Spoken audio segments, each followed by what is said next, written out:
इस क्लास में देखने वाले हैं पॉलिटिकल साइंस के टॉप महत्वपूर्ण और जटिल क्वेश्चन। सभी विद्यार्थी इस क्लास को अंत देखिएगा, क्योंकि इस क्लास से बहुत सारे क्वेश्चन बोर्ड एग्जाम में रहेगा ही रहेगा। चलिए क्वेश्चन नंबर 1 की तरफ बढ़ते हैं। क्वेश्चन नंबर 1 यहाँ पर, शीत युद्ध को इसके बीच संघर्ष के रूप में माना जाता है। का सही उत्तर ऑप्शन नंबर ए अमेरिका और सोवियत संघ। ऑप्शन नंबर ए इसका राइट आंसर होगा। चलिए अगला क्वेश्चन की तरफ बढ़ते हैं। अगला क्वेश्चन सेकेंड यहाँ पर, शीत युद्ध का अर्थ क्या है? इसका सही उत्तर ऑप्शन बी संभावित युद्ध। ऑप्शन नंबर बी इसका राइट आंसर होगा। चलिए अगला क्वेश्चन की तरफ बढ़ते हैं। क्वेश्चन नंबर 3 यहाँ पर, क्वेश्चन नंबर 3 यहाँ पर, द्वितीय विश्व युद्ध कब समाप्त हुआ था? का सही उत्तर ऑप्शन नंबर ए 1945 में। चलिए अगला क्वेश्चन की तरफ बढ़ते हैं। अगला क्वेश्चन आप लोग 4 की तरफ बढ़ते हैं। क्वेश्चन नंबर 4 यहाँ पर, शीत युद्ध का आरंभ कब हुआ था? का सही उत्तर ऑप्शन नंबर ए 1945 में। चलिए अगला क्वेश्चन की तरफ बढ़ते हैं। अगला क्वेश्चन आप लोग 5 की तरफ बढ़ते हैं। क्वेश्चन 5 यहाँ पर, महाशक्ति बनने की होड़ किसके कारण शुरू हुई? इसका सही उत्तर ऑप्शन डी और सभी के कारणों। ऑप्शन नंबर डी इसका सही उत्तर होगा। विचारों की लड़ाई, वर्चस्व की होड़, हथियारों की होड़। ऑप्शन नंबर डी इसका राइट आंसर होगा। चलिए अगला क्वेश्चन की तरफ बढ़ते हैं।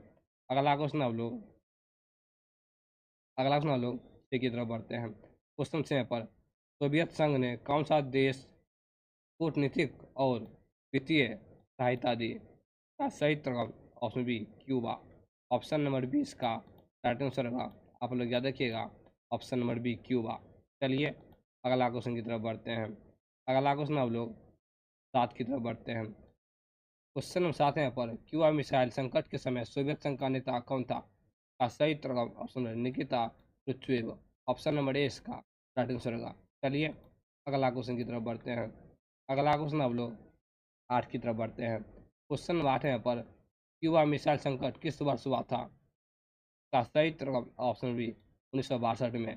चलिए अगला क्वेश्चन की तरफ बढ़ते हैं। अगला क्वेश्चन आप लोग 9 की तरफ बढ़ते हैं। क्वेश्चन 9 पर, क्यूबा किस देश के नज़दीक स्थित है? इसका सही उत्तर ऑप्शन सी अमेरिका के। चलिए अगला क्वेश्चन की तरफ बढ़ते हैं। अगला क्वेश्चन आप लोग 10 की तरफ बढ़ते हैं। क्वेश्चन 10 यहाँ पर, क्यों हमेशा संकट को इसका चरम बिंदु कहा जाता है? इसका सही उत्तर ऑप्शन नंबर सी युद्ध। चलिए अगला क्वेश्चन की तरफ बढ़ते हैं। क्वेश्चन नंबर 51 यहाँ पर, अमेरिका ने किस वर्ष जापान पर परमाणु हमला किया? इसका सही उत्तर ऑप्शन बी 1945 में। चलिए अगला क्वेश्चन की तरफ बढ़ते हैं। अगला क्वेश्चन 12 यहाँ पर, अमेरिका ने जापान के किस शहर पर पहला परमाणु बम गिराया? इसका सही उत्तर हिरोशिमा। ऑप्शन नंबर सी इसका राइट आंसर होगा। चलिए अगला क्वेश्चन की तरफ। क्वेश्चन नंबर 13 यहाँ पर, नाटो का उद्देश्य क्या है? 13 का सही उत्तर उपरोक्त में से सभी। आर्थिक सहायता, सैन्य सहायता, शांति स्थापना। उपरोक्त में से सभी। चलिए अगला क्वेश्चन की तरफ बढ़ते हैं। अगला क्वेश्चन 14 यहाँ पर, क्वेश्चन 14 यहाँ पर, नाटो का गठन किस वर्ष हुआ था? इसका सही उत्तर ऑप्शन बी 1949 को। चलिए अगला क्वेश्चन की तरफ बढ़ते हैं। अगला क्वेश्चन हम लोग 15 की तरफ बढ़ते हैं।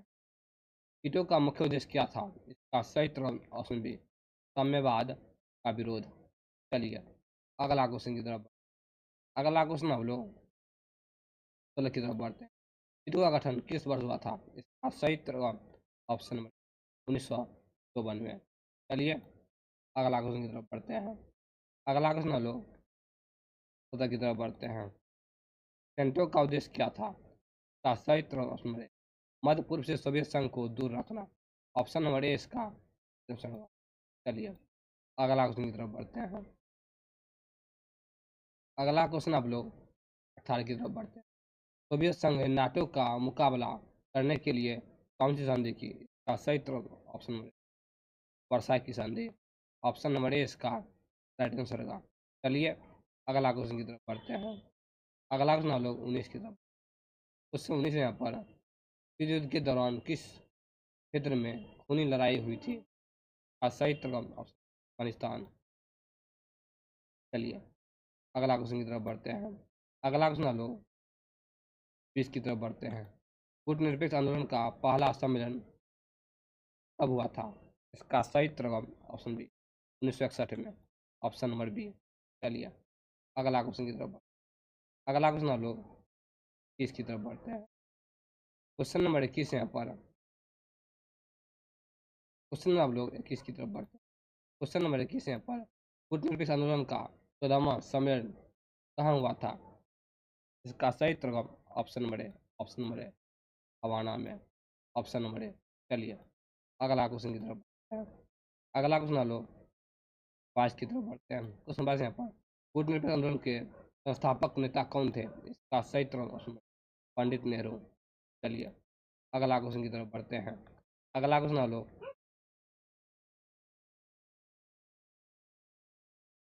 23 की तरफ बढ़ते हैं। क्वेश्चन 23 यहाँ पर कूटनीतिक आंदोलन किस वर्ष आरंभ हुआ? का सही जवाब ऑप्शन 1955 में। चलिए अगला क्वेश्चन की तरफ बढ़ते हैं। अगला क्वेश्चन 24 यहाँ पर कूटनीतिक आंदोलन का प्रमुख उद्देश्य क्या था? का सही जवाब ऑप्शन नंबर ए साम्राज्यवाद का विरोध, ऑप्शन नंबर ए इसका राइट आंसर का। चलिए अगला क्वेश्चन की तरफ बढ़ते हैं। क्वेश्चन 25 यहाँ पर नाटक की स्थापना किस उद्देश्य से की गई थी? का सही जवाब ऑप्शन बी साम्यवाद का प्रसार रोकना, ऑप्शन नंबर बी इसका राइट आंसर का। चलिए अगला क्वेश्चन की तरफ बढ़ते हैं। क्वेश्चन नंबर 26 यहाँ पर कौन सी दक्षिण पूर्वी एशिया में साम्यवाद का विरोध करने के लिए बनाई गई थी? इसका सही जवाब ऑप्शन टीटो। चलिए अगला क्वेश्चन की तरफ बढ़ते हैं। अगला क्वेश्चन लो 27 की तरफ बढ़ते हैं।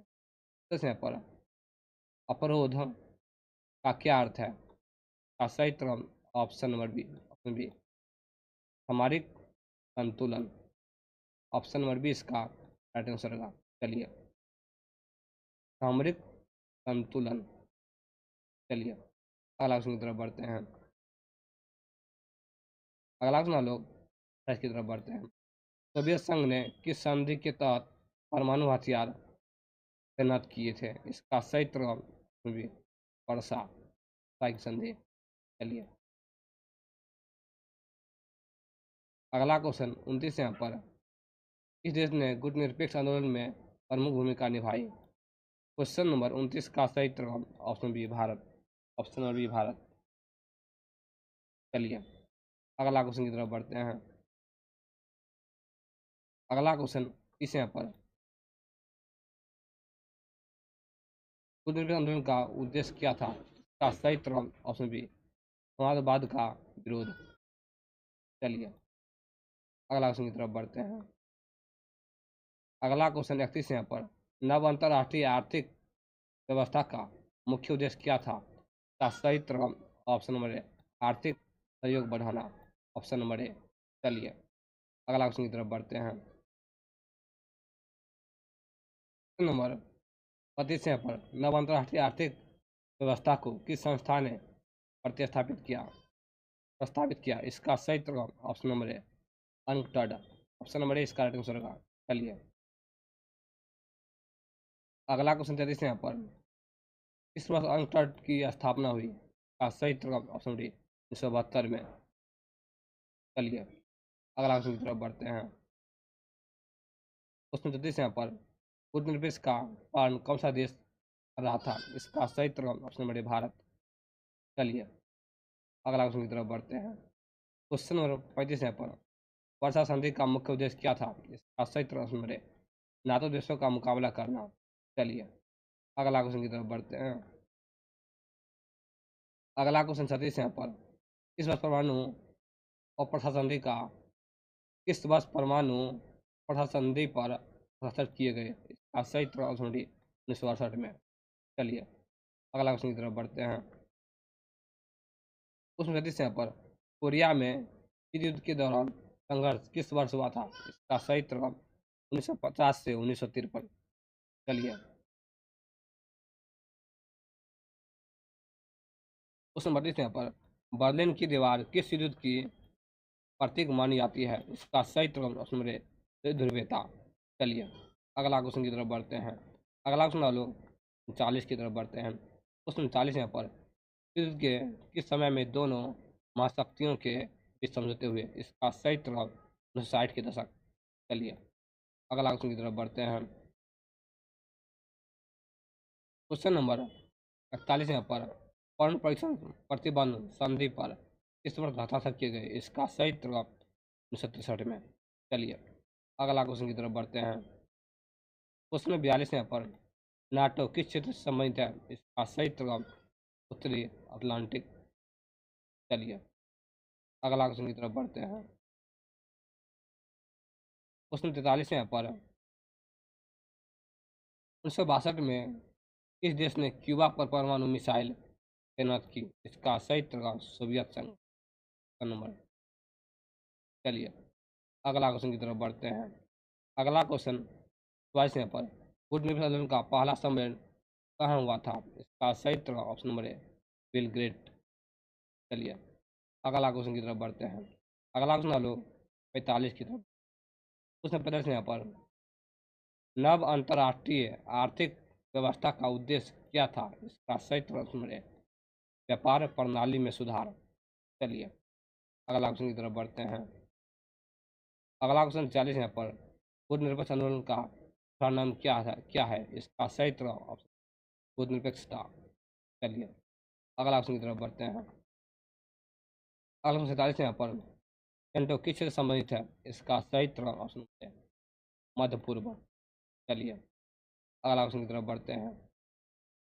अगला क्वेश्चन 48 यहाँ पर एशिया द्वितीय विश्व युद्ध के बाद अमेरिका किस विचारधारा का समर्थन कर रहा था? इसका सही जवाब पूंजीवाद। चलिए अगला क्वेश्चन की तरफ बढ़ते हैं। क्वेश्चन 49 यहाँ पर शक्ति संतुलन का मुख्य उद्देश्य क्या था? इसका सही जवाब है किसी देश को अत्यधिक शक्तिशाली बनने से रोकना। चलिए क्वेश्चन आप लोग 50 की तरफ बढ़ते हैं। क्वेश्चन 50 यहाँ पर तीसरी दुनिया से आप क्या समझते हैं? इसका सही जवाब नंबर है नव स्वतंत्र देश। ऑप्शन नंबर है। चलिए पॉलिटिकल साइंस के तो 50 महत्वपूर्ण क्वेश्चन देख लिए हैं। आज का क्लास देखने के लिए हमें फॉलो करें।